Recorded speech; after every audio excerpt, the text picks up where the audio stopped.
Hi, my name is Mary Spender, and this is my Martin OM28e. Now, I first got this in February 2019, and I think the only dedicated video I have is from April 2019. So, you guys have seen this guitar age on camera, just like me, because in that video, it's so pale. And now it is warming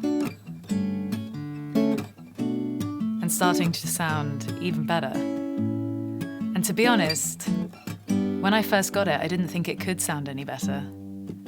And yet now, 3 years on, I have a direct comparison, which is great to see.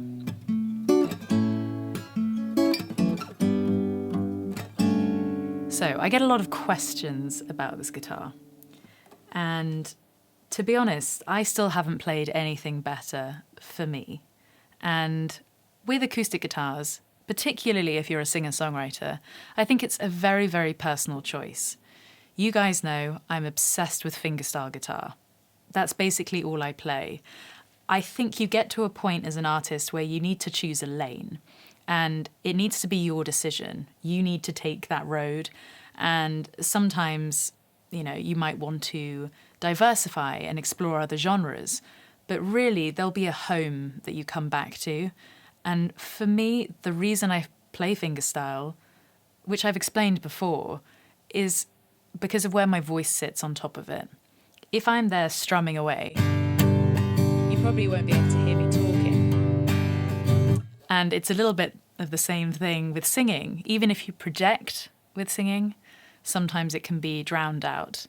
And this was something I learned when I was busking, when I was doing open mics. I just wanted to be sensitive of what was going on up here. So yeah, I just dropped the plectrum, dropped the strumming, and instead got a little bit more intricate, I'd say. And for something, maybe this is a silly reason again, but having both hands on the instrument just makes me feel a little bit more connected rather than being tied to it with a piece of plastic. So let's get into the specs of this guitar, and then I'll talk a little bit more about the story. Here's the spec for this Martin OM28e.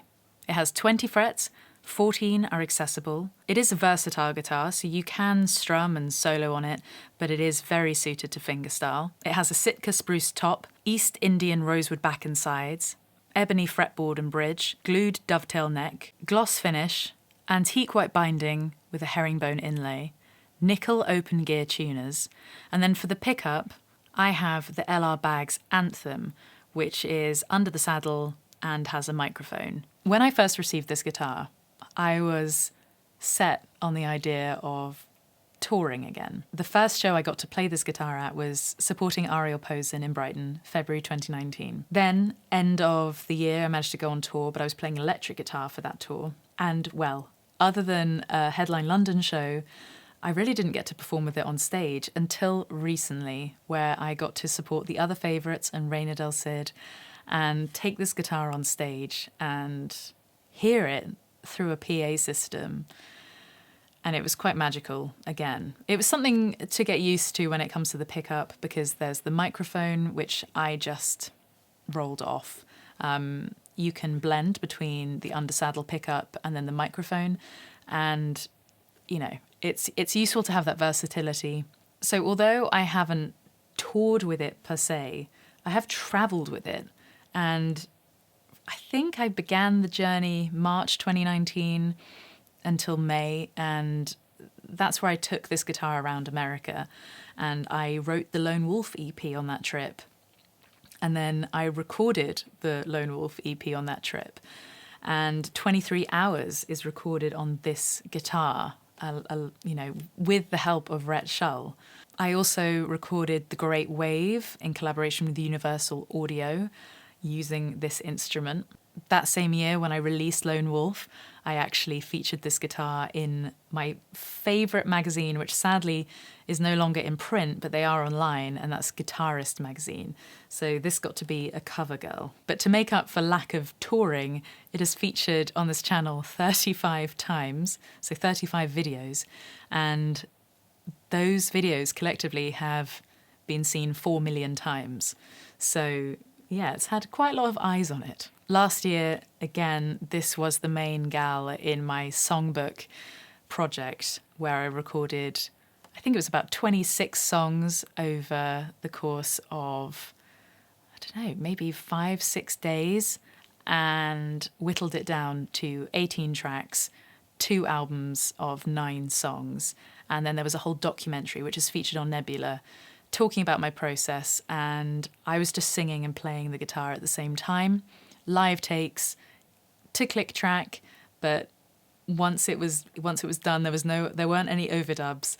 So this guitar again has just been, I don't know, it's just been my sidekick, and well, here's to many more years for sure. A lot of people ask me, what strings do you use?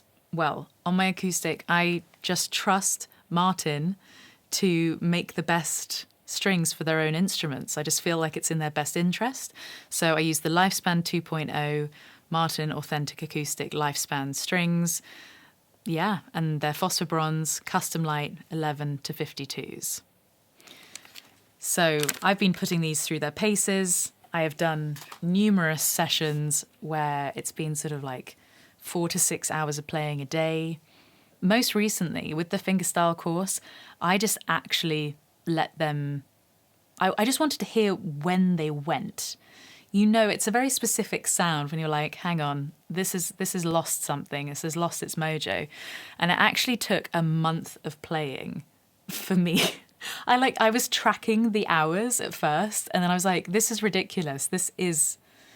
Why am I tracking the amount of hours? This is going to be crazy amounts. So it's just a month of me playing, and I play, well, definitely minimum an hour a day, but actually over the month of August and then into September, I think the cutoff point when I just decided to change them was when I was playing my best friend's wedding, and I just thought, well, because I knew I'd be playing fully acoustically, so I wanted them to sound fresh, and then they'd be, carried across this sort of countryside venue. It was a beautiful day. I was trying to be meticulous with the hours spent on the strings, and yeah, well, I lost count after a while. The one thing I would say is, especially when I'm filming, you might sometimes see a little bit of dirt on my fingers, and that's just wear and tear of the strings. So they're not like other strings where they might be coated with other materials that kind of wears rather than the actual string. But, that's not really a problem for me, so I'm not sure if it's a problem for anyone else other than you looking a little bit grubby after many hours of playing that you have to be playing for a really long time for that to happen. There's a little update on the Martin OM28e. Thank you very much for watching. Now I'm going to play you out, but don't forget to subscribe.